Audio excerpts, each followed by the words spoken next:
Hello friends, இன்றைக்கி நம்ம வீடியோவில் ஸ்லீவ் டிசைன் தான் பார்க்க போகிறோம். இந்த ஸ்கேலப் ஸ்லீவ் டிசைனை எப்படி ரொம்ப ஈஸியாக கட் பண்ணி ஸ்டிச் பண்ணுறதுன்னு பார்க்கலாம். இப்போது இந்த ஸ்லீவ் தைக்கிறதுக்காக நான் லைனிங்கும் மெயின் பீஸும் எடுத்திருக்கேன். ஃபஸ்ட்டு நம்ம இந்த ஸ்லீவ் பேட்டர்னை இந்த லைனிங்கில் கட் பண்ணி எடுத்துக்கலாம். இந்த லைனிங்கை ரெண்டாக மடித்து போட்டுக்கிறேன். உங்களுக்கு எவ்வளோ உயரம் வேணுமோ அவ்வளோ உயரம் எடுத்துக்கோங்க. இப்போ நம்ம கீழே அடித்து திருப்புறதுக்கு 1/2 இன்ச்சு விடுவோம். இப்போ அந்த வளைவும் வரதுனால நான் 1 இன்ச்சாக விட்டுக்கிறேன். 1லேருந்து 1.5 இன்ச்சு வரைக்கும் நீங்கள் கீழே மார்க் பண்ணிக்கோங்க. மார்க் பண்ணி ஒரு கோடு போட்டுக்கலாம். நான் 1 இன்ச்சு மார்க் பண்ணியிருக்கேன். இப்போது இந்த கோட்லேருந்து உயரம், ஸ்லீவோட உயரம் உங்களுக்கு எது ரெடி அளவோ அந்த ரெடி அளவு மார்க் பண்ணிக்கோங்க. நான் 6 இன்ச்சு எடுத்திருக்கேன். அங்கேருந்து ஷோல்டர் ஜாயின் பண்ண ஒரு 1/2 இன்ச்சு சேர்த்து 6 இன்ச்சாக எடுத்திருக்கேன். இப்போது ஸ்லீவோட இறக்கம் இங்கேருந்து 3 இன்ச்சு மார்க் பண்ணிவிட்டு ஸ்லீவோட அகலம் வந்து 7 இன்ச்சு மார்க் பண்ணிவிட்டு அங்கேருந்து தையலுக்காக 1.5 இன்ச்சு சேர்த்து மார்க் பண்ணிக்கிறேன்.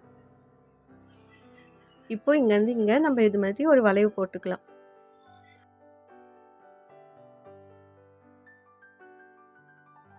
அடுத்ததாக கை சுற்றளவு 5.5 இன்ச்சு மார்க் பண்ணிவிட்டு அங்கேருந்து தையலுக்காக 1.5 இன்ச்சு மார்க் பண்ணிக்கிறேன். இப்போ மார்க் பண்ணதை அப்படியே ஒரு கோடு போட்டுக்கிறேன். இப்போ நம்ம ஸ்லீவ் பேட்டர்ன் வரைஞ்சாச்சு. இதை நம்ம கட் பண்ணி எடுத்துக்கலாம். ஃப்ரண்ட்டுக்கு மட்டும் உள்ளே கழிச்சு விட்டுறத லாஸ்ட்டாக நம்ம கழிச்சு விட்டுக்கலாம். இப்போதைக்கு இது பேசிக்காக இந்த ஸ்லீவை நான் கட் பண்ணி எடுத்திருக்கேன். இப்போ இதை தனியாக வச்சுட்டு கேன்வாஸில் நம்ம அந்த வளைவு டிசைனை ஃபஸ்ட்டு கட் பண்ணிக்கலாம். இந்த டிசைனை ஃபஸ்ட் டைம் ட்ரை பண்ணுறவங்க பேப்பர் கேன்வாஸை விட காலர் கேன்வாஸை ட்ரை பண்ணி பாருங்கள். அதை விட காலர் கேன்வாஸ் வந்து கொஞ்சம் திக்காக இருக்கிறதுனால இந்த டிசைன் வந்து கரெக்டாக அந்த ஷேப்பில் அழகாக நமக்கு கிடச்சிடும். அதனால் இந்த வந்து காலர் கேன்வாஸில் ட்ரை பண்ணி பாருங்கள். நான் இப்போ காலர் கேன்வாஸ் தான் எடுத்திருக்கேன். பேப்பர் கேன்வாஸை விட இந்த காலர் கேன்வாஸ் வந்து கொஞ்சம் திக்காக இருக்கும். இப்போது நான் 2 இன்ச்சு உயரத்துக்கு கட் பண்ணி வச்சுருக்கேன். ஸ்லீவோட அகலத்துக்கு அந்த கேன்வாஸை நான் கட் பண்ணி எடுத்திருக்கேன். இப்போது இதில் தான் நம்ம மார்க் பண்ண போகிறோம். இந்த ஷைனிங் சைடு கீழே வர மாதிரி வச்சுக்கோங்க. ஏன்னா அதை தான் லைனிங்கில் வச்சு நம்ம அயர்ன் பண்ண போகிறோம். இந்த சைடில் 2 இன்ச்சு இருக்கிறதுல 1 இன்ச்சு மார்க் பண்ணி ஒரு கோடு போட்டுக்கலாம்.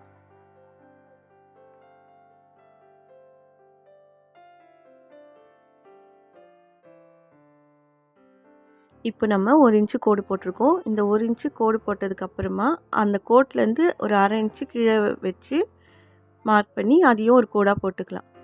இந்த 1/2 இன்ச்சு வந்து அந்த வளைவு வந்து கரெக்டாக வர்றதுக்காக 1/2 இன்ச்சு மார்க் பண்ணி ஒரு கோடு போட்டுக்கிறோம்.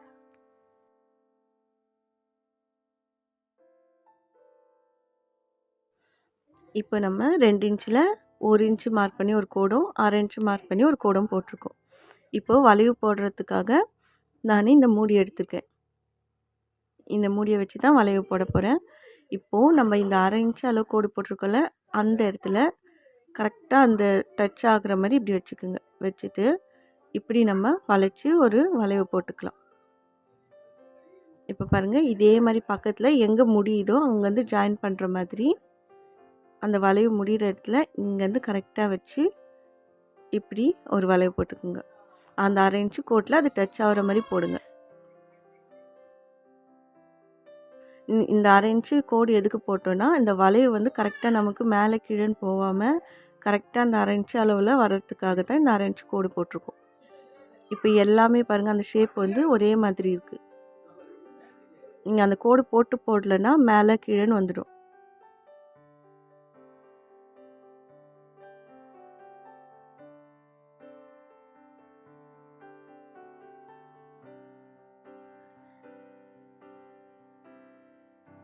இப்போ பாருங்கள், நமக்கு இந்த வளைவு எல்லாமே அந்த 1/2 இன்ச்சு கோடு போட்டு அது உள்ளே போட்டதால் எல்லாமே ஒரே ஈவனாக அழகாக வந்திருக்கு. இப்போ நம்ம இதை கட் பண்ணி எடுத்துக்கலாம். இந்த 1 இன்ச்சும் இந்த வளைவு மட்டும் தான் நமக்கு தேவை. அந்த வளைவுக்கு கீழே இருக்கிறத நம்ம கட் பண்ணி எடுத்துடலாம். இப்போ பென்சிலில் மார்க் பண்ணியிருக்கோம்ல, அந்த பென்சில் மார்க்குக்கு கீழே வரைக்கும் கட் பண்ணி எடுத்துக்கலாம். அந்த ஷேப் மாறாமல் பொறுமையாக கட் பண்ணுங்கள்.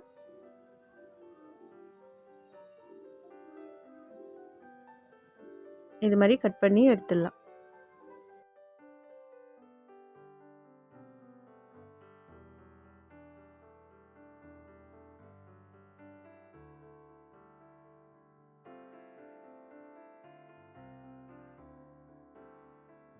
இப்போ நம்ம இந்த வளைவை அப்படியே கட் பண்ணி எடுத்தாச்சு.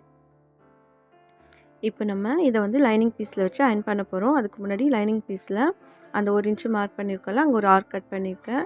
ஒரு சைடில் மட்டும் நம்ம அந்த மார்க் பண்ணதை வந்து 1 இன்ச் கோடு போட்டோம்ல, நான் அதை பிரித்து விட்டு இந்த சைடும் கோடு போட்டுக்கிறேன். இப்போது இந்த கேன்வாஸில் ஷைனிங்காக இருக்க சைடு வந்து லைனிங்கை பார்த்த மாதிரி வைங்க. அப்போ தான் அயர்ன் பண்ணும்போது அது ஒட்டிக்கும். இது மாதிரி வச்சுக்குங்க. இப்போது கீழே 1 இன்ச்சு மார்க் பண்ணி கோடு போட்டோம்ல, இதுலேயும் 1 இன்ச்சு அந்த கோடு இருக்குது. அது ரெண்டும் ஒன்றா இருக்கிற மாதிரி இப்படி வச்சுக்குங்க. அந்த 1 இன்ச்சு கோட்டுக்கு கீழே இந்த வளைவு வர மாதிரி வச்சுக்குங்க. இந்த கோடும் நம்ம கேன்வாஸில் இருக்க கோடும் ஒரே ஈக்குவலாக வர மாதிரி வச்சுக்குங்க. வச்சுட்டு நம்ம அயர்ன் பண்ணிக்கலாம். அயர்ன் பண்ணால் கூட ஒரு சிலருக்கு வந்து மேலே கீழேன்னு வந்துடுது. அதை கரெக்டாக வச்சு ஒரு தையல் போட்டுக்கிறேன் நான். நீங்களும் இது மாதிரி பெரிய தையல் வச்சு ஒரு தையல் போட்டுக்குங்க அந்த கேன்வாஸ் மேலே. அந்த 1 இன்ச்சு விட்டுருக்கோம்ல மேலே, அந்த இடத்துல இது மாதிரி ஒரு தையல் போட்டுக்குங்க. இப்போ நீங்கள் அயர்ன் பண்ணிங்கன்னா அது கொஞ்சம் கூட விலகாமல் கரெக்டாக வரும். இப்போது இது மேலே நம்ம அயர்ன் பண்ணிக்கலாம். அயர்ன் பண்ணியாச்சு. இப்போது வந்து ஸ்லீவோட மெயின் பீஸில் வச்சு நம்ம இதை தைக்க போகிறோம். ஸ்லீவோட மெயின் பீஸில் நல்ல பக்கம் எடுத்துக்குங்க. நல்ல பக்கத்து மேலே லைனிங்கை இது மாதிரி போட்டுக்குங்க. போட்டுட்டு துணி விலகாமல் இருக்கிறதுக்காக குண்டூசியால் இப்படி குத்திக்குங்க. இப்போ நம்ம அந்த வளைவு தான் தைக்க போகிறோம். பொறுமையாக தைச்சி எடுக்கணும். அதனால் இப்படி குத்திட்டு கீழவும் அசையாமல் இருக்கிறதுக்காக இந்த லைனிங்கோட கீழ் பக்கத்தில் ஒரு தையல் போட்டு எடுத்துக்கலாம். இந்த வளைவு தான் நம்ம தைக்க போகிறோம். கீழே வெட்டி தான் எடுக்க போகிறோம். அதனால் அந்த லைனிங்கோட கீழ் பக்கத்தில் ஒரு தையல் போட்டுக்குங்க. துணி வந்து நமக்கு அப்படியே நிற்கும். நமக்கு தைக்கவும் ஈஸியாக இருக்கும்.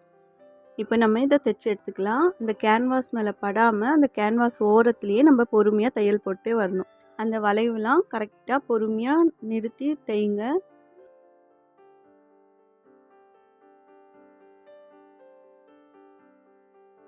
அந்த வளைவு முடிகிற இடத்துல கரெக்டாக ஊசி இப்படி நிறுத்திட்டு அதுக்கப்புறமா இப்படி திருப்புங்க. அப்போ தான் நமக்கு அந்த ஷேப் வந்து அழகாக கிடைக்கும். அதே மாதிரி இந்த சைட்லேயும் பொறுமையாக தைச்சிட்டே வரலாம். அந்த வளைவு ஒன்று முடியும் போது ஊசியை நிறுத்திட்டு அதுக்கப்புறம் திருப்புங்க.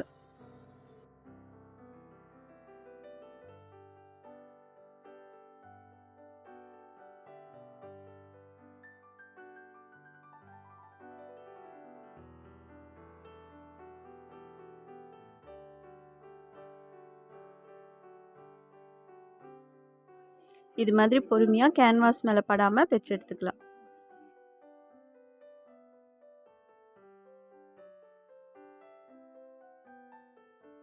இப்போ நம்ம கேன்வாஸ் ஓரத்துலேயே ஃபுல்லாக தையல் போட்டாச்சு. இப்போ நம்ம இந்த குண்டூசியெல்லாம் எடுத்துடலாம். குண்டூசியெல்லாம் எடுத்துகிட்டு இப்போ தையல் போட்டிருக்கோம்ல, அந்த தையல்லேருந்து 1/4 இன்ச்சு அளவு துணி இது மாதிரி விட்டுட்டு மீதியை நம்ம கட் பண்ணி எடுத்துடலாம். இப்போ தெரியறதுக்காக நான் மார்க் பண்ணுறேன். அந்த தையலுக்கு கீழே 1/4 இன்ச்சு அளவில் துணி இது மாதிரி விட்டுட்டு நம்ம கட் பண்ணி எடுத்துக்கலாம்.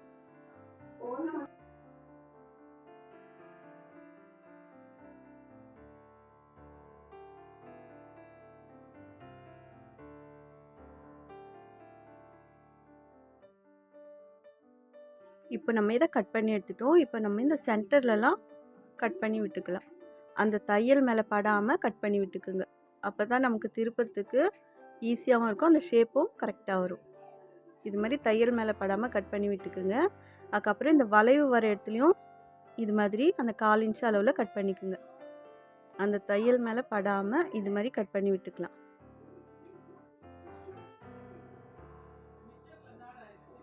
இது மாதிரி கட் பண்ணி திருப்பும் போது அந்த ஷேப் வந்து அதே ஷேப் நம்ம எந்த அளவு மார்க் பண்ணுமோ அந்த ஷேப் அப்படியே வந்துடும். இப்போது இதை வந்து அந்த லைனிங்கை மட்டும் இப்படி திருப்பி அது சென்டராக வந்து இது மாதிரி எடுத்து விடுங்க.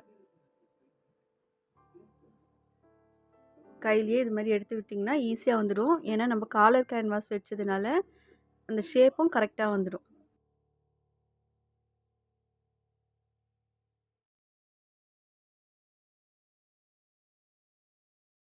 இப்போ நான் ஃபுல்லாக எடுத்து விட்டாச்சு. நான் வெறும் விரலாலேயே இதை எடுத்து விட்டுட்டேன். அந்த ஷேப்பும் அப்படியே வந்துடுச்சு. உங்களுக்கு சப்போஸ் அந்த ஷேப் சரியாக வராத மாதிரி ஃபீல் பண்ணிங்கன்னா இது மாதிரி ஷார்ப்பாக இல்லாமல் பென்சில் ஏதாவது எடுத்துக்குங்க. இல்லைன்னா இது மாதிரி ஸ்க்ரூ ட்ரைவர் இருந்துச்சுன்னா இதை கூட எடுத்து இது மாதிரி நீங்கள் திருப்பி விட்டுக்கலாம்.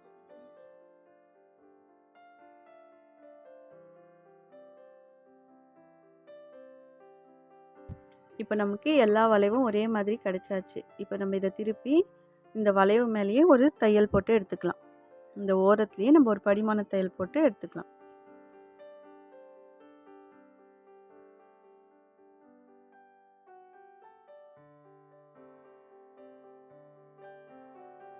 ஒரு வளைவில் வந்து முடிஞ்சு இன்னொரு வளைவு ஸ்டார்ட் ஆகும்போது ஊசியை நிறுத்தி திருப்புங்க. அப்போ தான் அந்த ஷேப் வந்து நமக்கு கரெக்டாக கிடைக்கும்.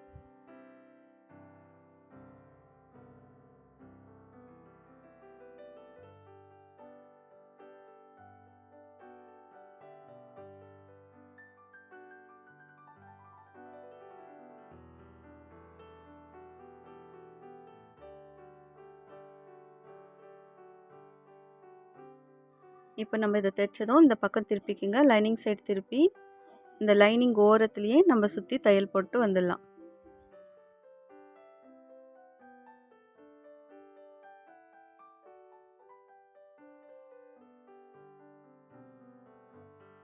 இப்போது லைனிங்கை சுற்றி எக்ஸ்ட்ரா இருக்க துணியை கட் பண்ணி எடுத்துடலாம்.